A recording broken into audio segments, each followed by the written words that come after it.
fire spreading all around my room. My world's so bright, it's hard to breathe, but that's alright.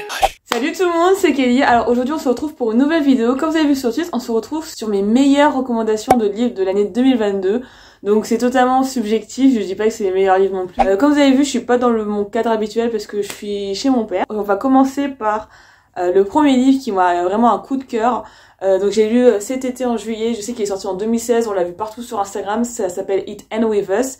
Je crois que ça veut dire jamais plus en français, donc c'est un livre de Hoover Collen. Donc voilà, sans trop spoiler, je vais faire un petit résumé. En fait, c'est une histoire d'amour entre une fille et un garçon, entre Lily et Ryle. Ce livre nous donne vraiment un exemple de ce que c'est la violence conjugale au sein d'un couple. Ce que j'ai bien aimé dans ce livre, c'est qu'on a plusieurs points de vue. On a le point de vue d'elle quand elle est jeune, elle a 23 ans, et on a aussi le point de vue d'elle quand elle a 16 ans. Et donc ça m'avait vraiment plu. J'aime bien de toute façon les livres où il y a plusieurs points de vue. Et je trouvais que c'était plutôt bien écrit et c'est pas du tout niais comme à l'eau de rose, comme dans 50 nuances degrés ou dans les livres romantiques que j'ai lus auparavant. C'est que je trouve que c'est vraiment bien écrit, on s'y prend vraiment dedans. J'ai lu assez rapidement et on va dire c'est une histoire d'adulte parce qu'en fait voilà, les deux personnages ils ont une vie, voilà, ils sont indépendants, ils ont elle a 23 ans, lui il me semble qu'il a 28, donc c'est pas une histoire niée avec des adolescents, avec des histoires un petit peu futiles, donc c'est ça aussi ce qui m'a plu. Et on nous donne vraiment aussi le point de vue de ce que c'est d'être une femme d'affaires, voilà, être une jeune femme indépendante, etc., qui mène un peu son business. Donc je trouvais que c'était assez bien comme livre. Ensuite, donc ça, j'ai lu la suite qui est sortie le 14 octobre 2022. Je l'ai lu il y a environ un peu moins d'un mois. C'est la suite de It Ends With Us et le deuxième ça commence par It Starts With Us. Donc ça je trouvais ça assez drôle parce que alors que c'est le deuxième ça commence par Start, you know. Je sais pas le titre en français, il me semble pas qu'il soit apparu encore en français, mais en fait c'est la suite. Donc on retrouve encore une fois Lily et en fait comment dire, une autre histoire d'amour. C'est trop difficile de pas spoil le premier en parlant du deuxième, mais disons que là ce deuxième livre ça parle un petit peu aussi de l'harcèlement qu'une personne subit, etc.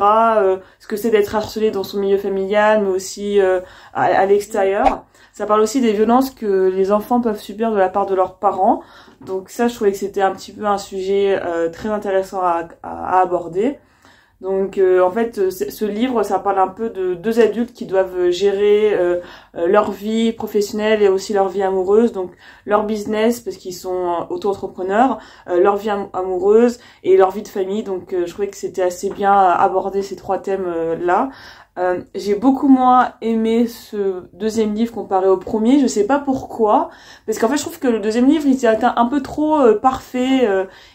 C'était un petit peu trop niais, c'était un peu trop vraiment le gars c'est trop un mec parfait, donc je pense que c'est pour ça que j'ai un peu moins bien aimé. Ensuite le troisième coup de cœur que j'ai eu c'était le Cerf-Volant de Colombe Bannis, c'est celle qui a écrit La Tresse. Donc là on a le point de vue de Lena, une occidentale qui se retrouve en Inde pour faire un petit peu le poids dans sa vie parce qu'elle traverse une période difficile. Donc elle rencontre une petite fille de je sais pas 9-10 ans qui travaille d'arrache-pied dans un restaurant et en fait cette petite fille lui sauve la vie et elle décide de l'aider à écrire et à lire. Et en fait, elle se rend compte que les enfants, surtout les femmes, les jeunes filles, en fait, il n'y en a pas toutes qui vont forcément à l'école. Et du coup on se rend vraiment compte de la place de la femme en Inde et aussi des jeunes filles. Donc tout ce qui est mariage forcé ça existe encore dans les petits villages et aussi que en fait la société s'attend que la femme reste soumise et en fait Lena elle se joint un petit peu à un groupe de femmes qui essayent de lutter contre ça et je trouvais que c'était vraiment intéressant ce livre là, mais je trouvais qu'il était un peu moins bien que celui de La Tresse, mais vraiment pertinent sur tout ce qui est point de vue de la femme en Inde, mariage forcé et l'éducation des filles en Inde. Ensuite, ce livre-là, c'est un ami qui m'a conseillé, on l'a lu en même temps, c'est 3 de Valérie Perrin, il y a une sorte qui est sortie en 2018. Alors, c'est un assez gros bouquin, il fait environ 790 pages, il me semble. Donc en fait c'est pareil, j'aime beaucoup. C'est en fait chaque chapitre t'as un point de vue différent et tout ce qui est aussi spatio-temporel, c'est pas pareil.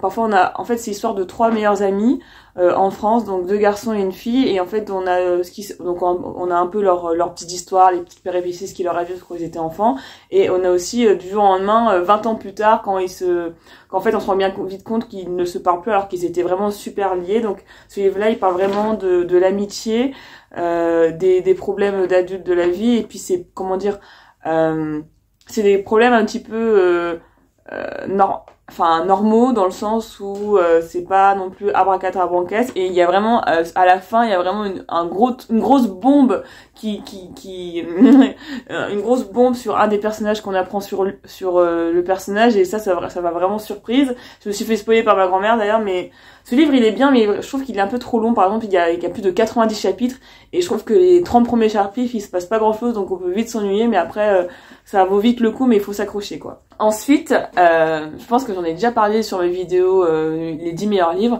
mais je suis obligée de vous parler de la saga Pretty Little Liars, parce que vraiment cette saga elle m'a vraiment marquée, dans le sens où j'ai lu 19 livres en 3 mois, tellement j'étais complètement accro. En fait, il me semble qu'il y en a, c'est une saga de 18 livres, sauf qu'il y a des hors-séries en plus. Donc en fait c'est Pretty Little Liars, contrairement à la série, enfin la série est basée sur les livres, mais je trouve que les livres ils sont vachement mieux que la série, et la série ils ont vraiment adapté, ils ont inventé des histoires qui n'existent pas dans les livres. Enfin bref, ils ont fait un petit peu à leur sauce. Alors Pretty Little Liars, c'est l'histoire de 5 jeunes adolescentes qui se font harceler par un maître chanteur qui se nomme A, et en fait elles étaient 5 dans le groupe de filles, et en fait la meneuse c'est Allison, et Allison on se rend vite compte qu'elle meurt, et comme par hasard le maître chanteur il s'appelle A, donc elle se dit ah bah ça doit être sûrement Allison, mais elle est morte, et donc du coup il y a plein de petites histoires. C'est vraiment vraiment c'est passionnant. Je me rappelle, parce que je vais pas vous dire dans tous les détails parce que il y a eu 19 livres, mais je trouve que il y a plein de petites histoires qui s'enchaînent, et c'est vraiment prenant, addictif. Il y a beaucoup de péripéties, et comment dire, le lecteur on ne s'attend pas, c'est vraiment inattendu, et on est vraiment pris dedans, on est vraiment pris en haleine, et en fait je sais pas, l'autrice elle nous arrive vraiment à nous tenir jusqu'au bout des 19 livres, et vraiment c'est un livre où on s'ennuie pas, et je trouve que ça m'a vraiment plu. Donc de base c'est conseillé pour les gamines de 12 ans, mais franchement il y a tellement des histoires affreuses, dans le sens où il y a tromperie, il y a trahison, il y a comment dire, puis tous les autres personnages dans le livre, à part les 4 principales, je trouve que les 4 principaux personnages, je trouve que tous les autres personnages dans le livre, ils sont vraiment affreux, ils sont vraiment inhumains, ils sont vraiment super méchants, donc je trouve que c'est pas vraiment adapté pour des gamines de 12 ans. Mais bon, je trouve que vraiment ça peut vous plaire. Après, si vous avez 40 ans, ça va pas forcément vous plaire, parce que ça parle quand même le quotidien de jeunes filles de 16-17 ans, donc voilà. Mais la saga Pretty Little Liars, je l'adore vraiment. Sinon, j'ai pas beaucoup lu cette année, j'ai lu que 10 livres. D'ailleurs, je m'étais mis comme objectif sur Goodreads de lire 12 livres. Alors, je crois que j'ai commencé par mon premier livre, c'était Hermione Granger et le prisonnier d'Azkaban. Donc en fait c'est une fan d'Harry Potter qui a décidé de réécrire toute la saga d'Harry Potter, mais du point de vue d'Hermione. Donc elle a sorti le 3e fin décembre de l'année dernière. Donc j'avais lu ça. Donc vraiment moi je trouve que c'était super bien écrit. J'attends juste qu'elle fasse le 4e. En plus ça va être trop bien, c'est avec la coupe de feu, en plus il y aura Victor Crumb et tout. Enfin bref, j'attends qu'elle sorte le 4e. Ensuite, après ça, il me semble que j'ai lu The Kill Order. C'est une pré-séquelle dans la saga Le Labyrinthe.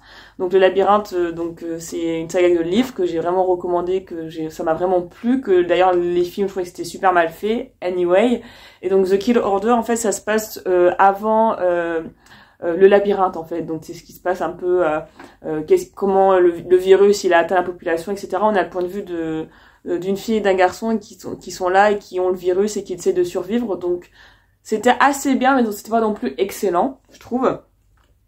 Ensuite il y avait le livre Everything You Want Me to Be. Alors ça c'est bien, ça parle d'un meurtre d'une fille de 18 ans qui Et en fait, on essaye, donc t'as le point de vue de la fille avant qu'elle meure, donc c'est vrai que c'est un petit peu perturbant. T'as le point de vue du flic qui essaie de résoudre l'enquête, et t'as le point de vue d'un prof.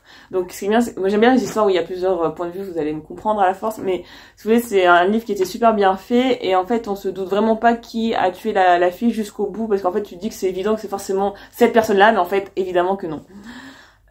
Ensuite j'ai lu La vie devant soi, donc en fait j'ai pas envie de me répéter sur la vidéo, j'ai déjà parlé de ces livres là, mais La vie devant soi je l'ai lu. La vie devant soi c'est un classique de la littérature, ça parle d'un petit gamin qui est adopté, qui est arabe, et en fait comment il s'occupe de la grand-mère qui s'occupe de lui, et c'est vrai que c'est un petit peu, comment dire, c'est une vérité un petit peu crue, ça parle vraiment de qu'est-ce que c'est la pauvreté, qu'est-ce que c'est d'être orphelin, qu'est-ce que c'est de pas avoir de parents, qu'est-ce que c'est d'avoir 9 ans et s'occuper d'une grand-mère. Donc je trouvais que ce livre était un petit peu, enfin c'est un classique, il était vraiment bien. Ensuite j'ai lu Arsène Lupin. Alors Arsène Lupin, bien sûr, c'est un roman policier, et c'est toujours la même personne qui fait, c'est Arsène Lupin évidemment. Arsène Lupin, je crois que c'était assez bien, c'est plein de petites histoires et tout de comment Arsène Lupin arrive à dompter tout le monde, mais j'ai pas eu un gros coup de cœur, c'est pour ça que j'ai pas lu toute la saga d'Arsène Lupin.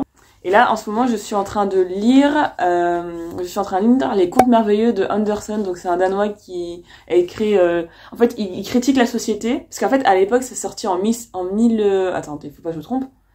Et ils sont sortis en 1890, donc c'était quand même il y a assez longtemps. C'était du 19e siècle du coup, et en fait, si vous voulez, on n'avait pas autant de liberté d'expression. Les auteurs, ils pouvaient pas écrire ce qu'ils voulaient, ils pouvaient pas critiquer la société, etc. Donc ce qui est bien avec les contes merveilleux, c'est en fait, chaque chapitre, c'est des histoires. Donc chaque chapitre, c'est des nouvelles histoires. Donc il y a des chapitres qui sont un peu moins bien que les autres, il y a des histoires qui sont un peu plus intéressantes que les autres. Ça dépend du goût de chacun, en fait. Et en fait, Andersen, il critique la société.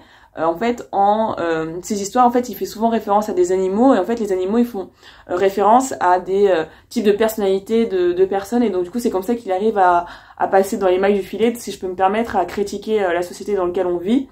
Et je pense pas que ce soit pour les gamins, parce que quand même, ça reste quand même avec un vocabulaire assez élevé, donc c'est vrai qu'il faut s'accrocher, parce que ça reste quand même un vocabulaire qu'on utilise beaucoup moins. Je trouve ça bien. Mais disons que vu que chaque chapitre c'est des nouvelles histoires, comment dire, c'est difficile de s'attacher, parce qu'en fait ça passe très vite. Après il y a des histoires qui sont mieux que les autres, donc j'ai pas encore terminé. Donc je pense qu'après Les Contes merveilleux, je vais lire un autre bouquin de Hoover Collins, qui s'appelle Ugly Love, en français j'ai plus le nom. Et après je pense que je vais lire Hermione Granger et la coupe de feu, donc que Sarah, je sais pas qui, va sortir. Du coup j'espère que cette vidéo vous a plu, j'espère que mon avis vous a intéressé, que ça vous a poussé à lire. C'est vrai qu'on est vraiment dans une génération où on lit de moins en moins, même moi je trouve que je lis de moins en moins parce que je suis complètement accro aux réseaux sociaux. Mais je trouve que c'est important dans le sens où on développe vraiment notre vocabulaire, et je trouve comment dire, en lisant, je trouve que ça m'a vraiment aidé à mieux écrire. Je trouve que dans le monde professionnel, c'est très important de bien savoir rédiger, bien savoir écrire, parce que franchement, je trouve que c'est un peu rédhibitoire, dans le sens où quelqu'un qui ne sait pas écrire, ça se voit, et c'est un petit peu la honte. Donc du coup, je trouve que c'est vraiment important qu'on lise. En plus, il y a tellement de types de livres différents. Il y a forcément un type de livre un genre de livre qui va vous plaire. En tout cas, je vous laisse quelque part par là où je vous explique comment avoir des livres gratuitement sur son téléphone. Et en tout cas, voilà. Et c'est tout pour cette vidéo. J'espère que ça vous a plu. N'hésitez pas à lâcher un like si c'est le cas. En tout cas, moi je vous dis à bientôt pour une prochaine vidéo. Bisous.